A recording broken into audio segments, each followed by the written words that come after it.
भोजपुरी के superstar trending star Khesari Yadav का बहुत ही लाजवाब सॉन्ग आप लोगों के बीच में आ गया है। जी हाँ, तो बता रहे खेसारी के फैंस और एक के बाद एक गाने का उपहार देने में पीछे नहीं रहते। वहीं दोस्तों बात करें भोजपुरी सुपरस्टार का एक और नया गाना आप लोगों के बीच में यानी सोमवार को रिलीज हो गया। वहीं दोस्तों बात करें अभिनेता खेसारी यादव के चर्चित गाने यादव जी के 2 झंडा का दूसरा पार्ट आया है। वहीं आपको बता दें कि हाल ही में रिलीज हुआ था, यह गाना भी बहुत पसंद किया जा रहा है। और इसी बीच आज सोमवार को अभिनेता का एक और नया गाना आ गया है। खेसारी का गाना राजा हमर महाराजा हवे आज सोमवार को रिलीज हुआ और रिलीज के चंद घंटों में ही से ताबड़तोड़ व्यूज मिल रहे हैं। जी हाँ, तो बता दें तकरीबन आपको बता दें कि 9 घंटा में 5 लाख व्यू अभी तक क्रश कर दिया है और व्यू का ताबड़तोड़ व्यूज लगातार बढ़ रहे हैं। वही दोस्तों दूसरी ओर बात करें, इस गाने को खेसारी लाल यादव और कल्पना पटवारी ने अपने शुरू से बांधा है और गाने को बता दें कि रानी पर फिल्माया गया है।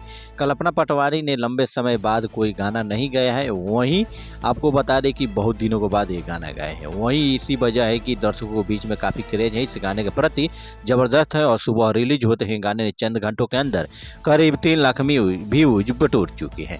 वहीं दोस्तों बात करें भोजपुरी के ट्रेंडिंग स्टार खेसारी यादव के जलवा कुछ अलग ही रहता है। वहीं दोस्तों बात करें कि भोजपुरी में सुपरस्टार खेसारी यादव को अब की बार इसके पहले यादव जी का गाना 2 आया था जो काफ़ी लाजवाब रहा और काफ़ी लाजवाब हर दिन व्यूज समेटते जा रहे हैं। वहीं तो बात करें राजा हमार महाराजा हवे को आया, आपको बता दें कि यह सॉन्ग आया है आर्या एंटरटेनमेंट के यूट्यूब चैनल से रिलीज किया गया है और इस गाने में खेसारी अपने चिर परिचित अंदाज में नजर आ रहे हैं। रानी के साथ उनका धमाकेदार डांस फैंस को काफ़ी पसंद आ रहा है। वहीं तो बात करें शादी के मौसम में रिलीज हुए इस गाने का हिट होना काफ़ी तय है।